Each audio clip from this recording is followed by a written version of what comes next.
여러분, 죄짓고는 두 다리 뻗고 못 잔다는 옛말이 있지요. 오늘 들려드릴 이야기가 딱 그렇습니다.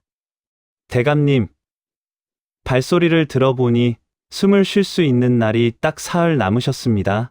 충청도 바닷가 마을 고을에서 제일 가는 부자로 떵떵거리던 늙은 조 집사는 이 말 한마디에 그만 바닥에 주저앉아 벌벌 떨기 시작했습니다.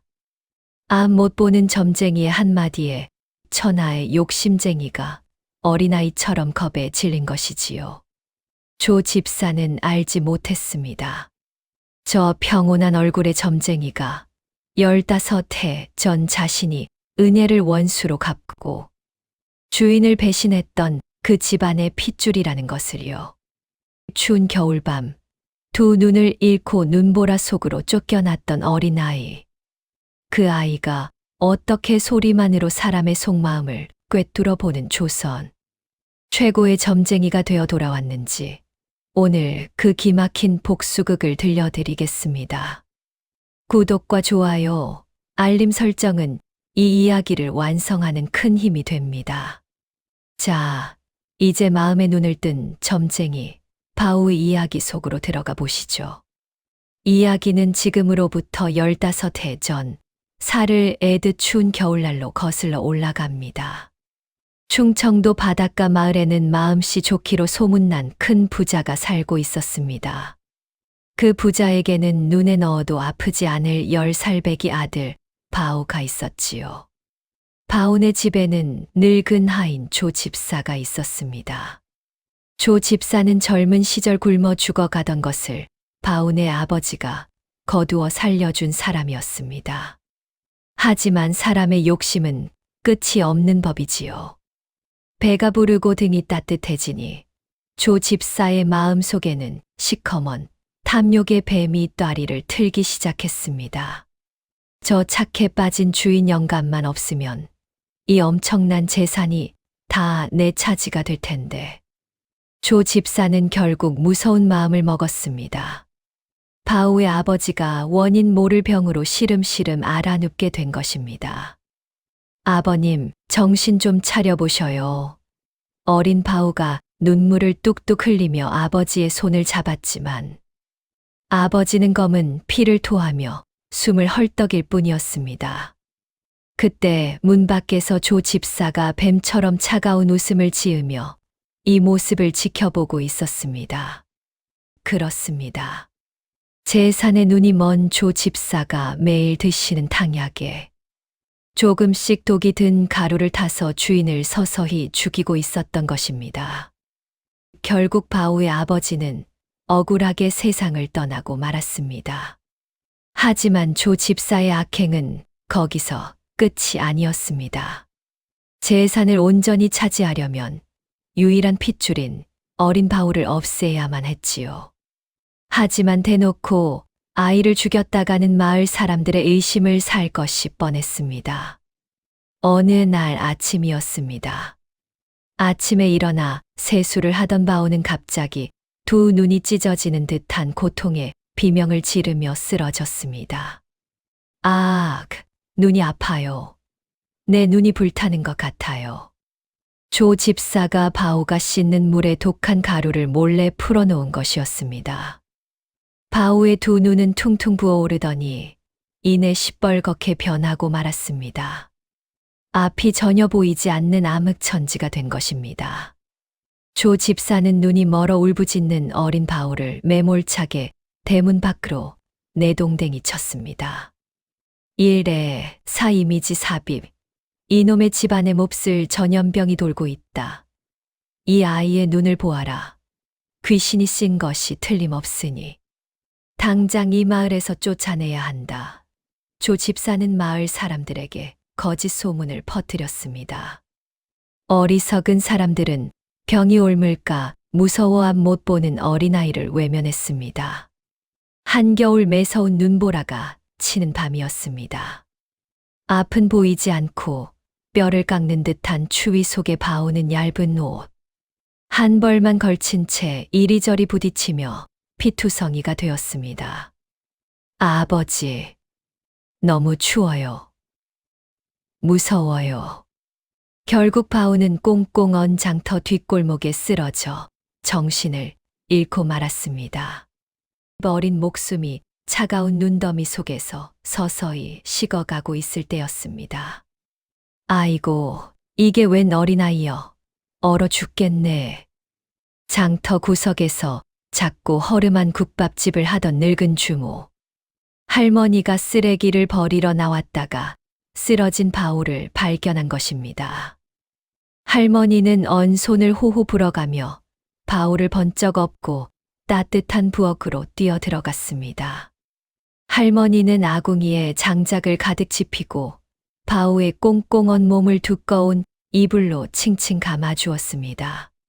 그리고 가마솥에서 펄펄 끓는 따뜻한 국물을 떠서 호호 불어 바우의 입에 조심스레 넣어주었습니다. 일대 유기미지 삽입. 불쌍한 것. 어쩌다 두 눈이 이 지경이 되어서 이 추운 밤에 버려졌누. 살아라, 아가야. 모진 목숨이라도 살아야 억울함을 풀지 않겠누. 할머니의 따뜻한 눈물과 국밥 한 그릇이 기적처럼 얼어붙은 바우의 숨결을 되살렸습니다. 비록 두 눈의 빛은 영영 잃어버렸지만 바우의 가슴 속에는 자신을 버린 원수를 향한 뜨거운 불꽃과 자신을 살려준 할머니를 향한 깊은 은혜가 동시에 피어나고 있었습니다. 이날 밤의 매서운 눈보라가 훗날 조 집사의 숨통을 조이는 거대한 파도가 될 줄은 아무도 알지 못했습니다. 가까스로 목숨을 건졌지만 바우의 두 눈은 끝내 빛을 되찾지 못했습니다. 며칠 밤낮을 열에 들떠 앓다가 겨우 깨어났을 때 바우는 자신의 눈앞에 펼쳐진 세상이 온통 까맣게 변해버린 것을 깨닫고 바닥을 뒹굴며 오열했습니다. 할머니, 불 좀 켜주세요. 왜 아무것도 안 보여요? 무서워요. 10살배기 어린아이가 감당하기에는 너무나 끔찍하고 가혹한 운명이었습니다.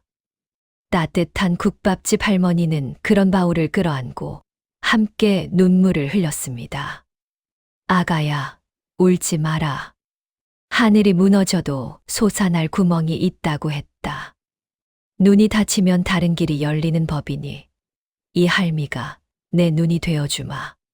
할머니는 가난한 살림에도 바우에게 따뜻한 밥을 먹이고 좋은 약초를 구해다 다려 먹이며 지극정성으로 보살폈습니다. 바우는 할머니의 따뜻한 품에서 서서히 부모 잃은 슬픔과 어둠에 대한 공포를 이겨내기 시작했습니다. 그러던 어느 날 밤이었습니다.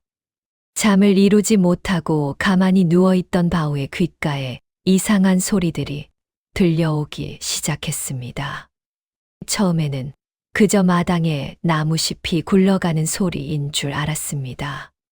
그런데 가만히 귀를 기울여 보니 그것은 마루 밑을 기어가는 작은 벌레의 발소리였고 지붕 위로 지나가는 도둑 고양이의 숨소리였습니다. 시력을 완전히 잃어버린 대신 바우의 귀가 세상의 모든 작은 소리를 담아낼 만큼 무섭게 트이기 시작한 것입니다. 세월이 흘러 바우가 15살이 되던 해, 바우의 이 기막힌 능력이 처음으로 세상에 드러나는 사건이 벌어졌습니다. 장터에 비가 억수같이 쏟아지던 날, 할머니의 국밥집 처마 밑으로 어떤 사내가 거친 숨을 몰아쉬며 비를 피해 뛰어 들어왔습니다. 바우는 보이지 않는 눈을 감고 가만히 사내의 발소리와 숨소리를 듣더니 불쑥 한마디를 던졌습니다. 아저씨, 어젯밤 노름판에서 돈을 몽땅 잃고 속이 상해 술을 잔뜩 드셨구려. 그런데 오시는 길에 오른쪽 다리까지 접질리셨으니 집에 가면 부인께 쫓겨날까봐 무서워서 못 가고 계신 게지요? 비에 흠뻑 젖은 사내는 귀신이라도 본 것처럼 소스라치게 놀랐습니다. 아니, 내가 그걸 어찌 아느냐? 넌 앞을 못 보는 장님이 아니냐? 사내의 말에 바오는 차분하게 대답했습니다. 눈은 못 보아도 귀는 열려 있습니다. 아저씨의 발소리는 무겁고 질질 끌려 한숨이 가득 배어 있고 숨소리에는 술 냄새와 두려움이 섞여 파르르 떨리고 있습니다. 게다가 오른쪽 발을 디딜 때마다 소리가 반 박자씩 늦으니 다리를 다치신 게 분명하지요. 사내는 바오의 기막힌 말솜씨와 꿰뚫어보는 능력에 그만 바닥에 엎드려 통곡을 하고 말았습니다. 내 말이 맞다. 내가 미쳤지. 그 돈이 어떤 돈인데. 바오의 한마디는 닫혀있던 사내의 억울한 마음을 단숨에 열어 젖혔습니다. 이 소문은 꼬리에 꼬리를 물고 순식간에 장터 전체로 퍼져나갔습니다. 사람들은 억울한 일이나 답답한 일이 생길 때마다 바오를 찾아오기 시작했습니다. 한 번은 장터 한복판에서 비단 장수의 돈지갑이 감쪽같이 사라져 큰 소동이 벌어진 적이 있었습니다. 포졸들까지 나서서 사람들을 닥달했지만 도둑은 오리발을 내밀었습니다. 그때 바오가 지팡이를 짚고 천천히 군중 속으로 걸어 들어왔습니다. 바오는 가만히 서서 수십 명의 사람들이 쉬는 숨결과 웅성거리는 소리를 가려 듣기 시작했습니다. 잠시 후 바오가 지팡이를 들어 한 사내를 정확히 가리켰습니다. 저기 다른 사람들은 억울해서 숨을 크게 쉬는데 유독 숨을 헐떡이며 발 뒤꿈치를 들고 도망치려 걷는 저 사람을 잡으시오. 저 사람 품에 비단 장수의 지갑이 있소. 포졸들이 달려가 사내의 품을 뒤지자 정말로 잃어버린 돈 지갑이 툭 떨어졌습니다. 장터 사람들은 바오를 향해 하늘이 내린 신기한 점쟁이라며 손뼉을 치고 환호했습니다. 그렇습니다. 바오는 이제 사람의 발소리만 들어도 그 사람이 평생 흙을 파고 산 농부인지 남의 돈을 훔치고 사는 도둑인지 훤히 알 수 있었습니다. 옷깃 스치는 소리로 성품을 읽어내고 기침 소리 하나로 그 사람의 몸 어디가 썩어 들어가고 있는지 기가 막히게 짚어냈습니다. 눈으로 보는 겉모습에 속지 않으니 오로지 진실된 마음과 감춰진 죄악만이 바오의 귓가에 낱낱이 들려왔던 것입니다. 세월은 강물처럼 흘러 어느덧 어엿한 25. 청년이 된 바오는 충청도 일대에서 모르는 사람이 없는 최고의 점쟁이가 되었습니다. 푸른 베옷을 깔끔하게 차려입고 갓을 쓴 바오의 모습은 기품이 넘쳤습니다. 바오는 아무리 돈을 많이 벌어도 모두 가난하고 불쌍한 이웃들에게 나누어 주고 오로지 자신을 걷어준 늙은 할머니를 모시는 때만 정성을 다했습니다. 하지만 겉으로는 한없이 평화로워 보이는 바오의 가슴. 깊은 곳에는 아직 풀지 못한 멍울이 시퍼렇게 남아 있었습니다. 바오는 매일 밤 잠자리에 들 때면 15해 전 그 추운 겨울밤을 떠올렸습니다. 아버지를 죽게 만들고 자신의 눈을 멀게 한 그 사악하고 비릿한 원수의 숨소리. 그 뱀이 기어가는 듯한 교활한 발소리를 바오는 단 하루도 잊은 적이 없었습니다. 조 집사. 당신이 아무리 비단 옷을 입고 좋은 가마를 타고 다녀도 내 귀에는 당신의 썩은 냄새가 들립니다. 언젠가 당신의 제 발로 내 앞에 나타날 날이 반드시 올 것입니다. 바오는 어둠 속에서 조용히 복수의 칼날이 아닌 지혜의 그물을 짜기 시작했습니다. 욕심으로 쌓아 올린 원수의 탑을 무너뜨리기 위해 서두르지 않고 때를 기다리고 있었던 것입니다. 바오가 장터에서 이름을 떨치고 있을 무렵 바온의 집과 재산을 통째로 집어삼킨 조 집사는 고을에서 제1가는 큰 부자가 되어 있었습니다. 끝이 보이지 않는 넓은 논밭과 창고마다 가득 쌓인 쌀가마니 그리고 방 안을 번쩍번쩍하게 채운 금덩어리와 비단 옷들. 겉으로 보기에는 남부러울 것 하나 없는 왕 같은 삶이었지요. 마을 사람들은 굽신거리며 조 집사를 대감마님이라 불렀고, 관아의 사또조차 조 집사 앞에서는 헛기침을 하며 눈치를 볼 정도였습니다. 하지만 남의 피눈물을 짜내어 지은 집은 모래성처럼 위태로운 법입니다. 나이가 60을 넘기자 조 집사의 몸에 이상한 병이 찾아오기 시작했습니다. 처음에는 그저 머리가 조금 무겁고 소화가 안 되는 줄만 알았습니다. 그런데 시간이 갈수록 가슴 한가운데가 커다란 바위에 짓눌린 것처럼 콱 막혀 숨을 쉴 수가 없었고, 밤만 되면 온몸의 뼈마디가 바늘로 찌르는 듯이 아파왔습니다. 어느 날부터인가 조 집사는 밤마다 끔찍한 악몽에 시달리며 식은땀을 뻘뻘 흘리며 깨어났습니다. 꿈속에서 조 집사가 애지중지하던 금덩어리들은 시뻘건 피를 뚝뚝 흘리는 돌덩이로 변해 조 집사의 목을 조였고, 15해 전 자신이 독을 먹여 죽인 옛 주인 영감이 나타나 내 아들 바오를 어디로 쫓아냈느냐 하며 호통을 치는 것이었습니다. 조 집사는 비명을 지르며 깨어나 이불을 뒤집어 쓰고 벌벌 떨었습니다. 죄를 짓고 훔친 재물은 눈을 감아도 그를 편하게 놔두지 않았던 것입니다. 아이고, 내 가슴이야. 숨이 넘어가네. 당장 용하다는 의원을 다 불러 모아라. 고을에서 제일 간다는 약방 영감들을 다 불러 모아 진맥을 보게 했지만 하나같이 고개를 갸웃거릴 뿐이었습니다. 대감마님, 참으로 이상한 일입니다. 맥을 짚어보면 오장육부가 아주 멀쩡하신데 왜 이리 숨을 못 쉬시고 고통스러워 하시는지 도무지 까닭을 모르겠습니다.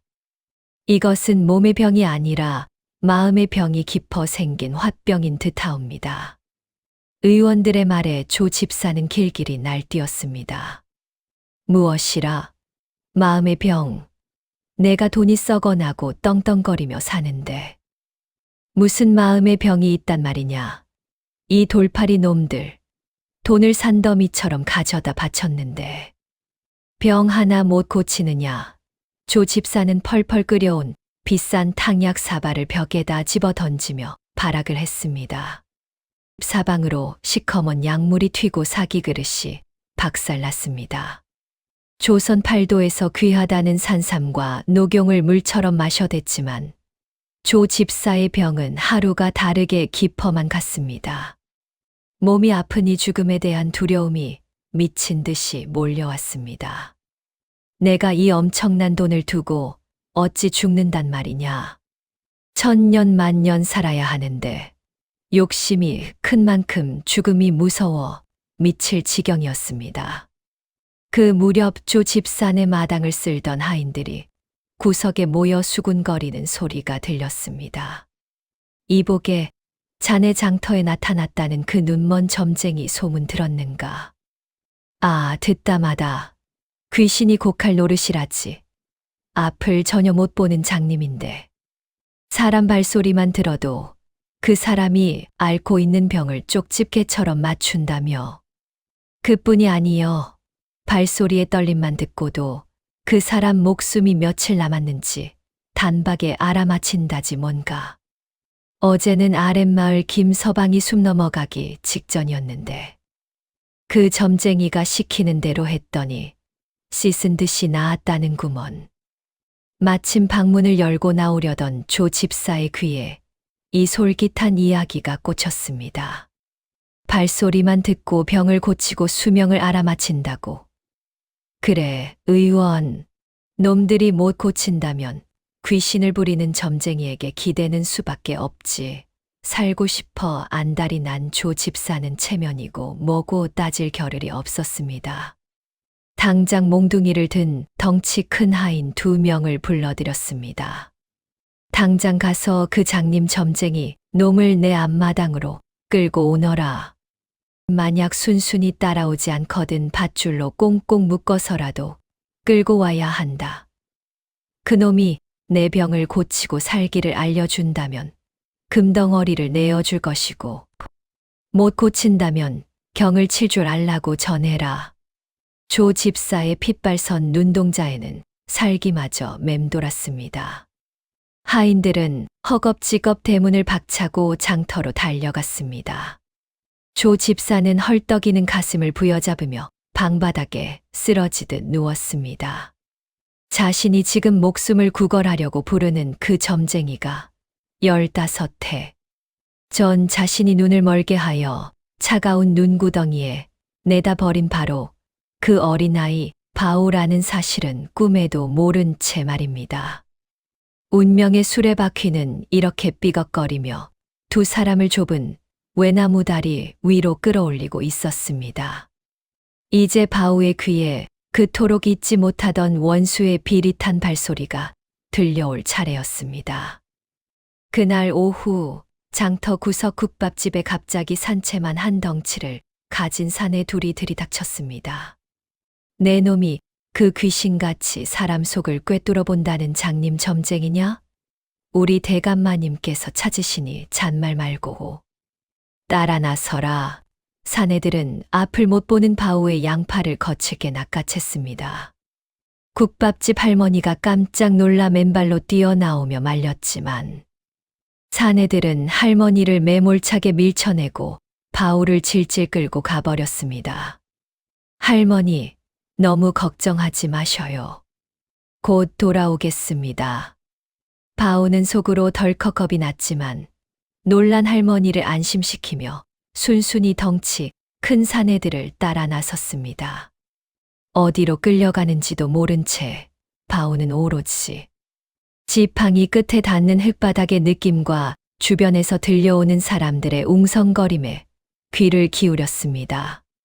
장터를 지나고 냇가를 건너고 가파른 언덕길을 오르는 동안 바오의 머릿속에는 마을의 생김새가 그림처럼 또렷하게 그려지고 있었습니다.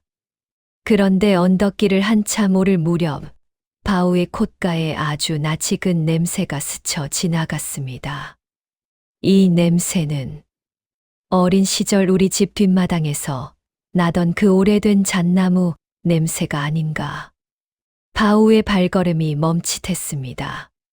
곧이어 끼익 하고 낡고 무거운 큰 문이 열리는 소리가 났습니다. 15해 전 자신이 두 눈을 부여잡고 피눈물을 흘리며 쫓겨났던 바로 그 무자비한 문소리였습니다.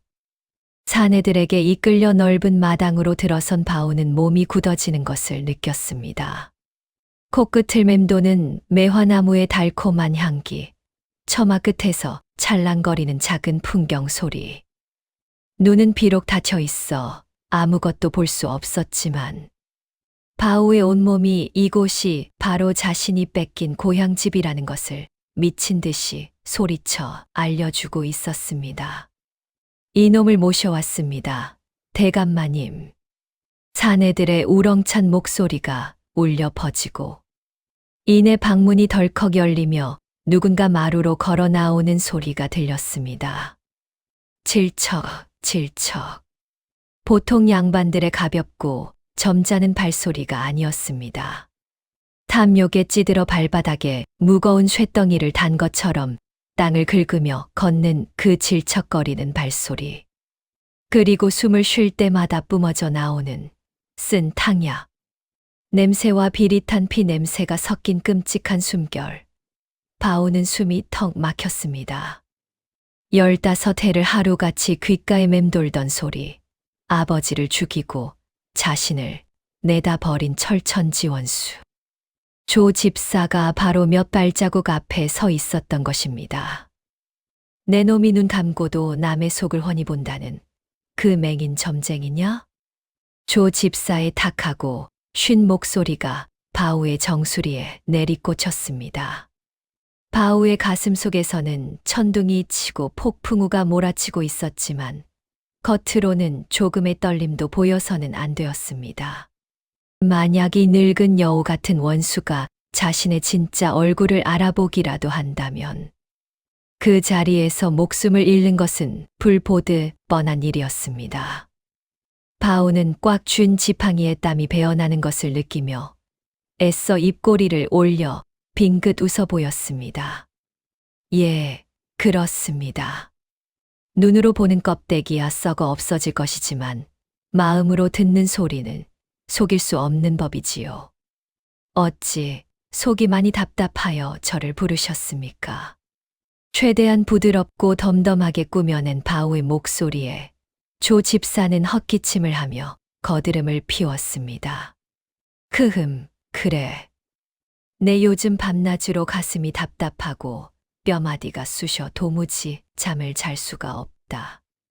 돈만 밝히는 약방 영감 놈들은 병의 까닭도 모르고 애먼 약만 다려 바치니 믿을 수가 없구나. 내가 내 병의 뿌리를 찾아내 고쳐준다면 황금을 산더미처럼 안겨줄 것이요. 만약 헛소리를 짓거린다면 살아서 이 문을 나가지 못할 것이다. 으름장을 놓는 조 집사의 말끝이 파르르 떨리고 있었습니다. 바오의 밝은 귀에는 조 집사의 심장이 두려움에 미친 듯이 쿵쾅거리는 소리가 북소리처럼 크게 들려왔습니다. 살고 싶어 발버둥 치는구나. 그토록 많은 재물을 빼앗고도 죽음 앞에서는 한낱 벌레처럼 떠는 꼴이라니. 바오는 천천히 고개를 가로저으며 쯧쯧 혀를 찼습니다. 대감님, 어찌 약방 영감들을 탓하십니까? 애초에 대감님의 병은 풀뿌리나 다려 먹어 낳는 몸의 병이 아닌 것을요. 조 집사가 놀라 앞으로 몸을 쑥 빼며 물었습니다. 그럼 무엇이란 말이냐? 귀신이라도 씌었단 말이냐? 바오는 지팡이로 바닥을 탁 3번 두드린 뒤 얼음장처럼 차갑고 무거운 목소리로 입을 열었습니다. 대감님, 방금 걸어오시는 발소리와 거친 숨소리를 들어보니 대감님께서 숨을 쉴 수 있는 날이 딱 사흘 남으셨습니다. 뭐시라. 그 말 한마디에 빳빳했던 조 집사의 무릎이 풀썩 꺾이며 마루 바닥에 주저앉고 말았습니다. 으리으리한 집안을 호령하던 큰 소리는 온데간데 없이 사라지고 사시나무 떨듯 떠는 늙은이의 거친 숨소리만이 적막한 마당을 가득 채웠습니다. 바오는 눈을 감은 채 스스로 쳐놓은 두려움의 덫에 빠져 허우적거리는 원수의 비참한 꼴을 귀로 똑똑히 즐기고 있었습니다. 사흘이라니, 내가 사흘 뒤에 죽는다니, 그게 무슨 개뼈다귀 같은 소리냐. 조 집사는 덜덜 떨리는 손으로 마루 기둥을 부여잡으며 소리쳤습니다. 겉으로는 호통을 치고 있었지만 그의 이빨이 딱딱 부딪히는 소리가 마당 전체에 울려 퍼질 만큼 그는 지독한 공포에 질려 있었습니다. 아이고, 이 사람아, 내가 돈이 얼마나 많은데 이 좋은 집을 두고 어찌 간단 말이냐. 살려다오. 제발 나 좀 살려다오. 방금 전까지만 해도 거드름을 피우던 고을 최고의 부자는 결국 죽음이라는 두 글자 앞에서 앞 못 보는 젊은 점쟁이의 바짓가랑이를 붙잡고 바닥을 기며 눈물을 쏟아냈습니다. 바오는 자신을 붙잡은 원수의 주름진 손에서 축축한 식은땀과 비릿한 두려움의 냄새를 맡았습니다. 바오는 속으로 매섭게 코웃음을 쳤지만 겉으로는 아주 안타깝다는 듯 길게 한숨을 내쉬었습니다. 쯧쯧. 대감님, 억울해하지 마십시오. 대감님의 숨통을 조이고 있는 것은 다른 어떤 병도 아니요. 바로 대감님이 평생 악착같이 긁어모은 그 값비싼 물건들 때문입니다. 내 재산 때문이라고. 그게 무슨 소리냐. 남들은 없어서 못 사는 금덩어리가 어찌 사람을 죽인단 말이냐. 조 집사가 눈을 동그랗게 뜨고 묻자 바오는 지팡이 끝으로 마당 한가운데를 가리키며 낭낭한 목소리로 꾸짖듯 말했습니다. 눈이 달렸다고 다 보는 것이 아닙니다. 대감님이 깔고 앉은 저 무거운 금은 보화와 비단 옷들에는 억울하게 죽어간 사람들의 피눈물이 시커멓게 엉겨 붙어 있습니다. 그 차갑고 더러운 원한의 기운이 밤마다 뱀처럼 대감님의 목을 칭칭 감고 숨을 틀어막고 있으니 아무리 비싼 약초를 씹어먹은들 목구멍으로 넘어가겠습니까? 사흘 뒤 보름달이 뜰 때 그 원한의 뱀이 대감님의 심장을 완전히 물어뜯을 것입니다. 바오의 서늘한 말 한마디 한마디가 날카로운 비수가 되어 조 집사의 가슴팍에 푹푹 꽂혔습니다. 조 집사는 머리칼이 쭈뼛 서는 것을 느꼈습니다. 아이고, 맙소사. 내가 옛 주인 영감을 독살하고 어린 바오놈을 눈밭에 내다 버린 그 죄값이 시커먼 뱀이 되어 나를 찾아왔단 말이구나. 속이 찔린 조 집사는 숨을 헐떡이며 바닥에 납작 엎드렸습니다. 용하신 도사님, 제가 잘못했습니다. 이제 와서 후회한들 무슨 소용이 있겠습니까? 제발 이 불쌍한 늙은이를 살릴 길을 하나만, 딱 하나만 알려주십시오. 시키는 것은 무엇이든 다 하겠나이다.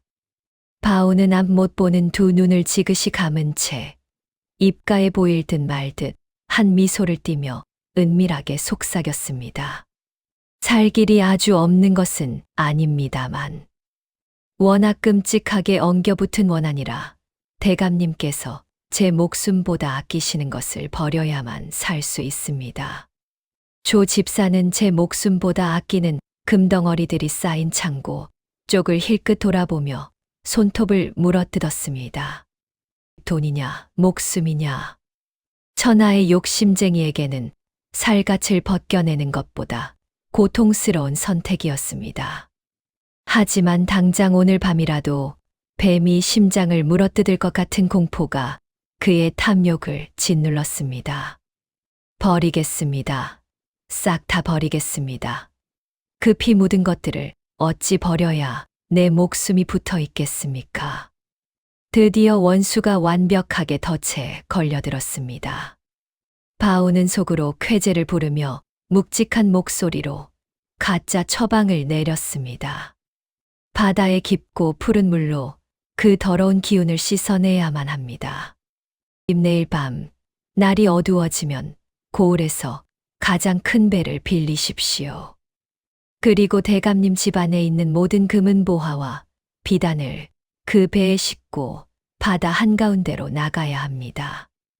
땅의 기운이 닿지 않는 아주 깊은 바다 한가운데서 그 피 묻은 물건들을 바다의 신에게 모두 던져 바치십시오. 단 한 잎의 엽전이라도 아까워 배에 남겨둔다면 바다의 신이 노하여 대감님을 물귀신으로 만들어 끌고 들어갈 것입니다. 전 재산을 바다 한가운데다 내다 버리라니 일반 사람 같으면 미친 소리라며 펄펄 뛰었겠지만 이미 죽음의 공포에 눈과 귀가 꽉 막혀버린 조 집사에게 그 말은 동아줄처럼 들렸습니다. 그래, 까짓것 돈이야 살고 나서 다시 백성들 피를 쥐어짜서 모으면 되지. 일단 내가 살고 봐야 한다. 조 집사는 허겁지겁 일어나 마당에 서 있는 덩치 큰 하인들을 향해 핏대를 세우며 고함을 질렀습니다. 여봐라. 당장 창고 문을 활짝 열고 괴짝이란 괴짝은 다 끌어내라. 밤새도록 금덩어리와 비단을 꽁꽁 싸매어 내일 당장 부둣가로 옮길 채비를 하거라. 굼벵이처럼 구는 놈들은 내 손에 먼저 죽을 줄 알아라. 순식간에 으리으리했던 조 집산의 기와집은 난장판이 되었습니다. 하인들은 횃불을 밝히고 이리저리 뛰어다니며 무거운 상자들을 나르느라 정신이 없었고 조 집사는 미친 사람처럼 마당을 돌며 빨리 움직이라고 소리를 질러댔습니다. 바오는 그 아수라장 한가운데 서서 귓가를 때리는 분주한 발소리들을 들으며 조용히 지팡이를 짚고 대문 밖을 향해 걸음을 옮겼습니다. 눈은 보이지 않았지만 바우의 발걸음은 그 어느 때보다 가볍고 거침이 없었습니다. 어둠 속에서 홀로 중얼거리는 바우의 목소리가 밤바람을 타고 흩어졌습니다. 아버지, 어머니, 억울한 피눈물로 얼룩진 저 더러운 재물들을 내일 밤 제 손으로 아주 깨끗하게 씻어내 올리겠습니다. 조금만 기다려 주십시오. 이제 무대는 육지에서 검고 깊은 밤바다로 옮겨가고 있었습니다. 드디어 날이 저물고 캄캄한 밤이 찾아왔습니다. 고을 나루터에는 조 집사가 빌린 아주 커다란 배 한 척이 떠 있었습니다. 횃불을 든 하인들은 끙끙거리며 집안의 온갖 보물이 든 궤짝들과 비단, 꾸러미들을 배 위로 끊임없이 실어 날랐습니다. 평생 남의 피눈물을 짜내어 모은 그 엄청난 것들이 배를 꽉 채우자 커다란 배마저 그 무거운 욕심의 무게를 견디지 못하고 기우뚱거릴 정도였습니다. 빨리빨리 씻지 못할까? 날이 새기 전에 깊은 바다로 가야 한단 말이다. 조 집사는 바울을 뱃머리에 모시고 스스로 배에 올라타며 벌벌 떨리는 목소리로 소리쳤습니다. 육계, 이 이미지 삽입 평수 같았으면 금덩어리 하나라도 바닥에 긁힐까봐 호통을 쳤겠지만 오늘 밤을 넘기면 뱀처럼 얽힌 원한이 자신의 숨통을 끊어놓을 것이라는 두려움에 돈 아까운 줄도 몰랐습니다. 드디어 노를 젓는 뱃사람들이 힘차게 물살을 가르며 배는 칠흑같이 어두운 바다 한가운데를 향해 나아갔습니다. 사방은 쥐 죽은 듯 고요했고 오직 철썩이는 파도 소리와 노 젓는 소리만이 귓가를 맴돌았습니다. 바우는 눈을 감은 채 뱃머리에 가만히 앉아 있었습니다. 겉으로는 바람결을 느끼는 척했지만 바우의 밝은 귀는 바닷속 깊은 곳에서 벌어지는 은밀한 움직임을 낱낱이 듣고 있었습니다. 그런데 조 집사는 꿈에도 모르고 있었습니다. 노를 젓는 뱃사람들이 모두 바우와 미리 짜고 움직이는 마을 사람들이라는 것을요. 평소 조 집사에게 말도 안 되는 빚을 지고 배를 빼앗기거나 억울하게 매를 맞았던 물고기 잡는 사람들이 바우의 지혜로운 계획에 힘을 보탠 것이었습니다. 뱃사람들은 이미 배가 도착할 깊은 바다 밑바닥에 아주 튼튼하고 질긴 그물을 넓게 깔아두고 기다리는 중이었습니다. 버려진 보물들이 뿔뿔이 흩어지지 않게 고스란히 받아낼 커다란 주머니를 바닷속에 만들어 둔 것이지요. 배가 깊고 푸른 바다 한가운데에 다다르자 갑자기 뱃바닥에서 쩍 하고 나무 갈라지는 소리가 났습니다. 미리배. 밑창에 작은 구멍을 뚫어두었던 뱃사람 하나가 나무 마개를 슬쩍 뽑아버린 것입니다. 시커먼 바닷물이 발목까지 차오르기 시작하자 배 위는 순식간에 난장판이 되었습니다. 아이고, 대감마님, 배에 물이 들어옵니다. 물귀신이 단단히 화가 난 모양입니다. 이 더러운 피가 묻은 보물들을 끌어안고 다 같이 물귀신 밥이 되게 생겼습니다. 뱃사람들이 겁에 질린 척하며 호들갑을 떨자 조 집사의 얼굴은 하얗게 질려버렸습니다. 바오는 짐짓엄하고 큰 목소리로 꾸짖었습니다. 대감님, 늦기 전에 어서 저 괴짝들을 바다로 던지십시오. 하늘의 노여움이 배를 가라앉히고 있습니다. 조금이라도 망설이거나 아까워하는 마음을 품으시면 대감님의 목숨은 저 시퍼런 바닷물 속으로 영영 가라앉을 것입니다. 바우의 불호령이 떨어지자 죽음의 공포에 완전히 눈이 뒤집힌 주. 집사는 미친 듯이 괴짝을 향해 달려들었습니다. 아이고, 바다 귀신이 나를 잡아간다. 가져가라. 다 가져가. 내 목숨만 살려다오. 조 집사는 그 늙고 병든 몸에서 어디서 그런 힘이 났는지 끙끙거리며 무거운 금괴짝들을 번쩍번쩍 들어 시퍼런 파도 속으로 내던지기 시작했습니다. 풍덩, 풍덩. 평생을 악착같이 빼앗고 모았던 엽전과 은덩이들이 바닷물 속으로 곤두박질 쳤습니다.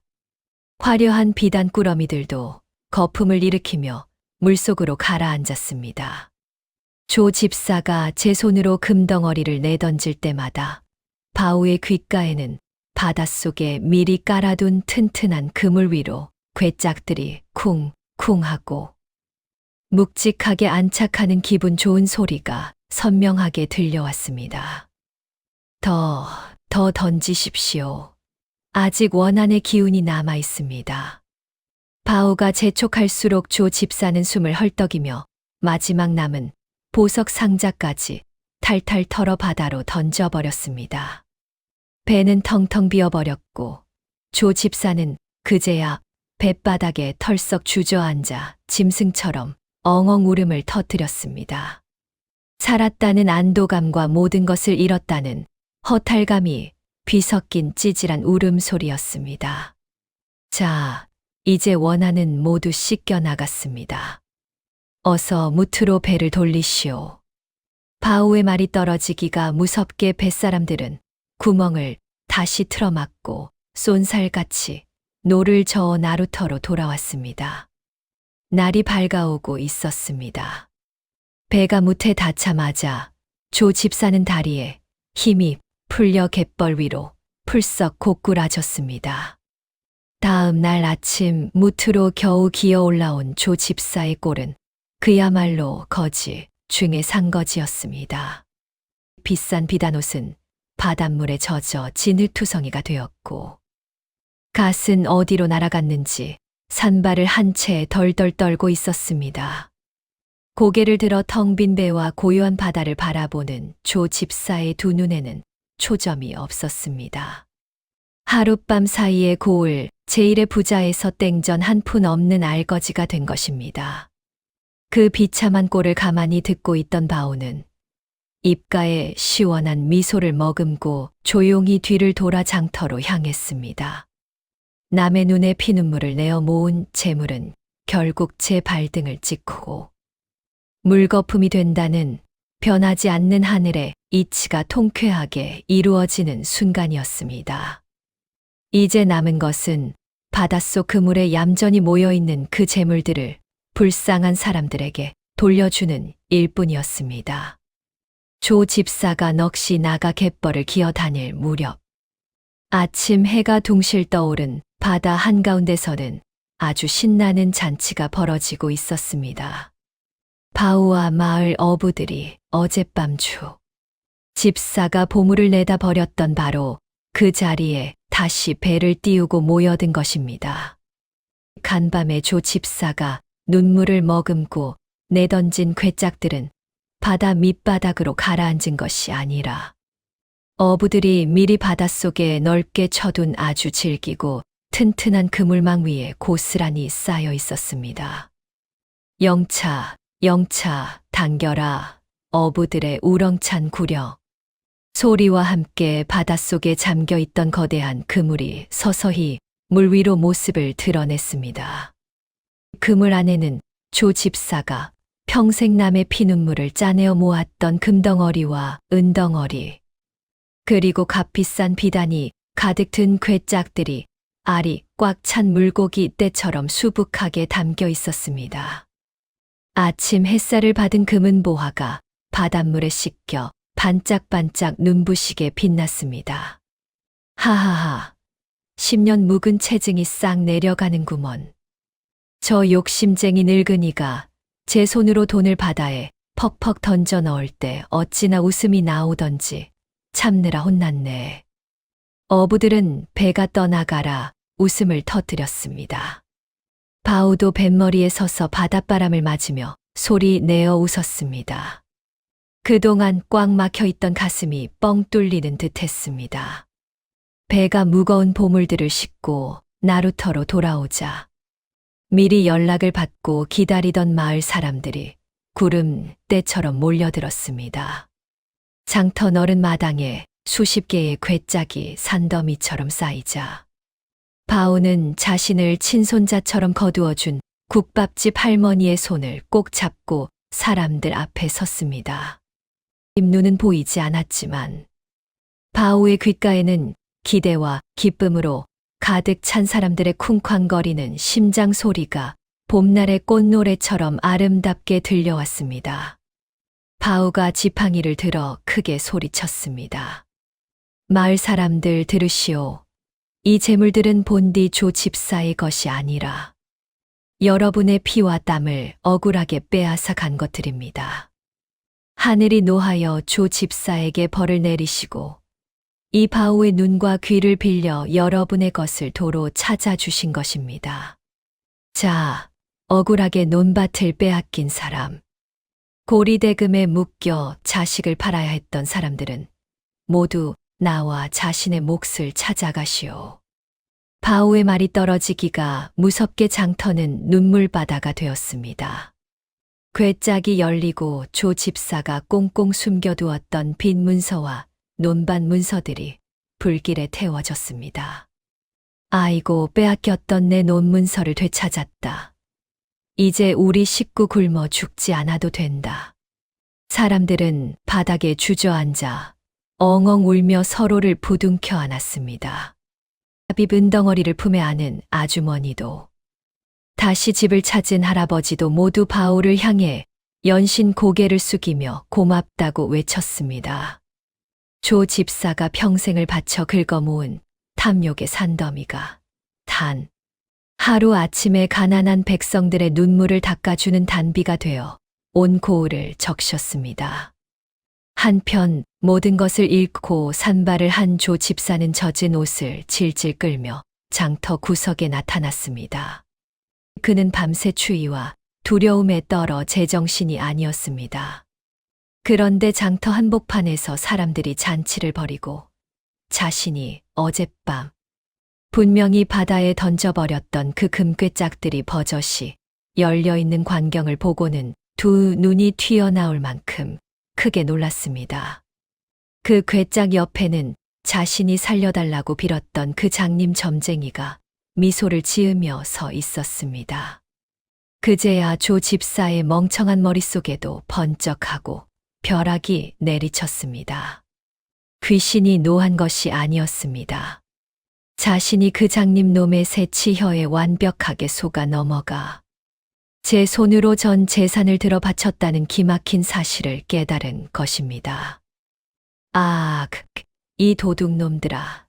저 장님놈이 내 돈을 다 훔쳐갔다. 사또나리, 저놈들을 다 잡아 죽여주시오. 조 집사는 미친 듯이 소리를 지르며 바오에게 달려들려 했지만 곁을 지키던 포졸들이 단숨에 조 집사의 뒷덜미를 낚아채어 바닥에 내동댕이 쳤습니다. 사실 고을 사또도 평소 조 집사의 콧대가 하늘을 찌르는 것을 몹시 못마땅하게 여기고 있었는데 바오가 조 집사의 재산 중 일부를 관하에 창고를 채우는데 보태겠다고 미리 손을 써두었기 때문입니다. 이 미친 늙은이가 어디서 행패냐. 내 놈이 어젯밤 배를 빌려 바다에 나가 제 손으로 괴짝을 다 버렸다는 뱃사람들의 증언이 수두룩한데 니를 탓한단 말이냐.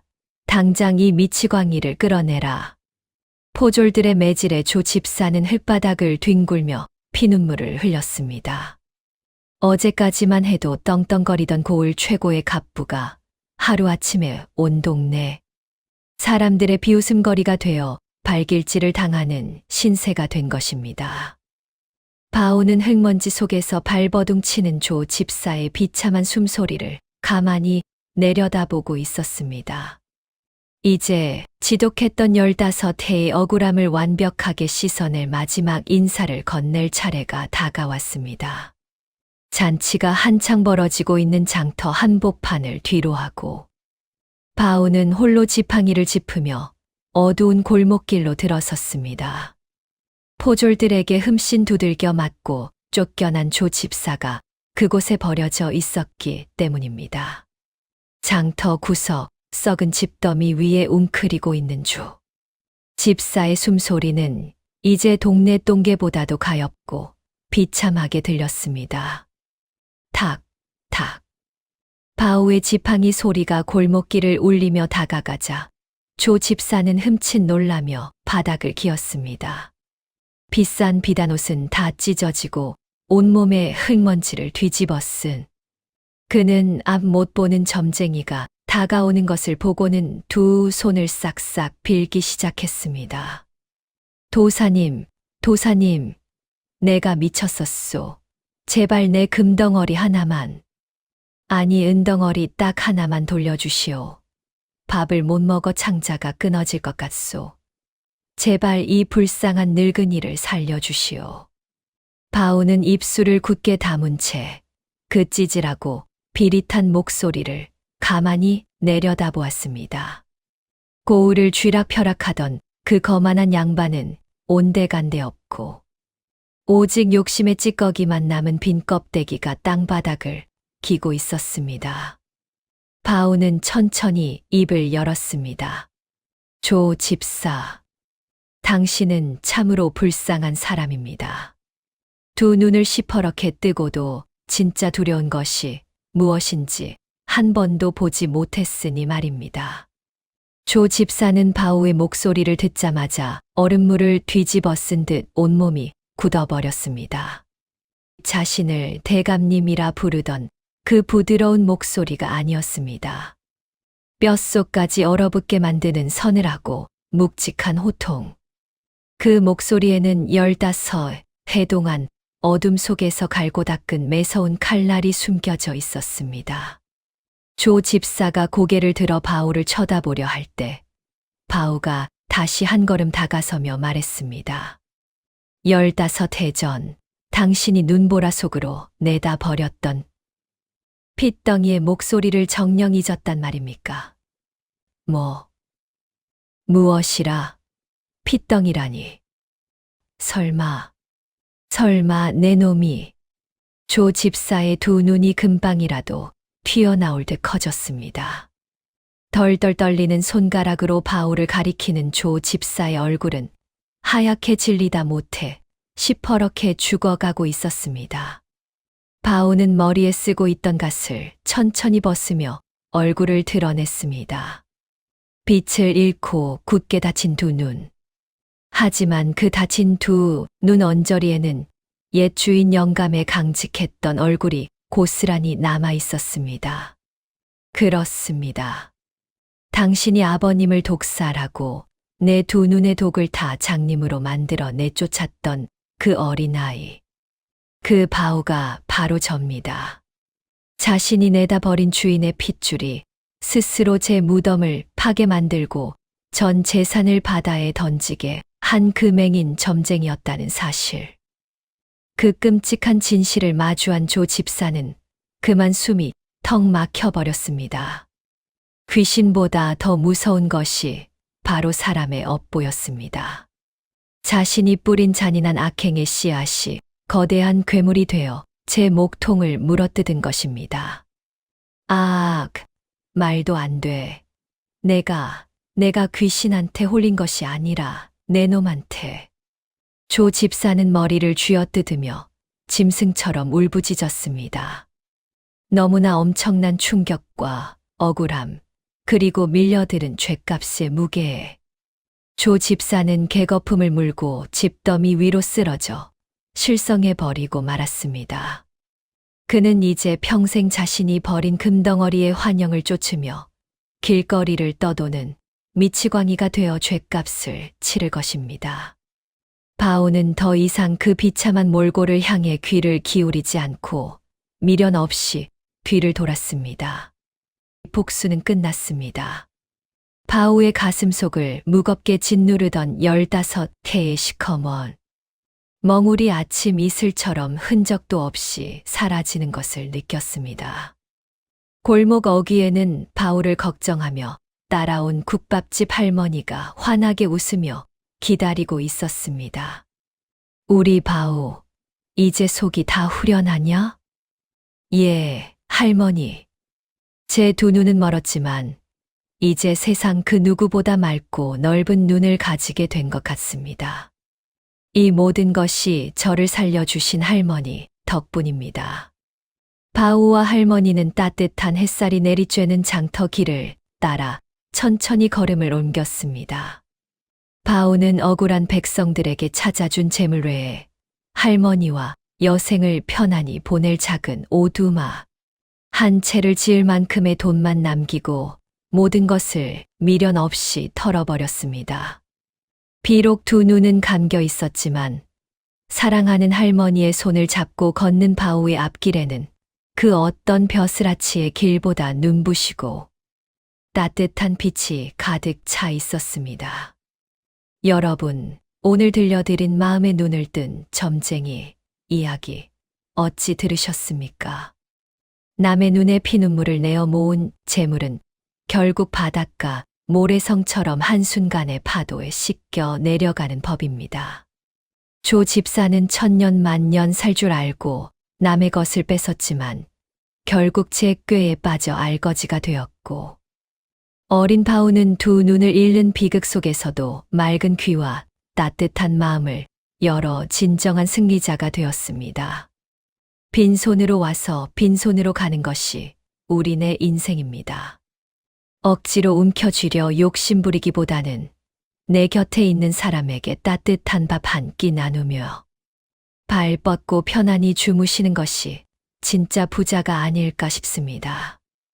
오늘 이야기가 여러분의 꽉 막힌 가슴을 조금이나마 뚫어드렸다면 구독과 좋아요, 그리고 알림 설정 꾹 눌러주시길 부탁드립니다. 저는 다음 이 시간에 더 기막히고 가슴 찡한 야단 보찜을 메고 다시 찾아오겠습니다. 늘 건강하시고 마음 편안한 하루 보내십시오. 지금까지 청사초롱의 야담이었습니다.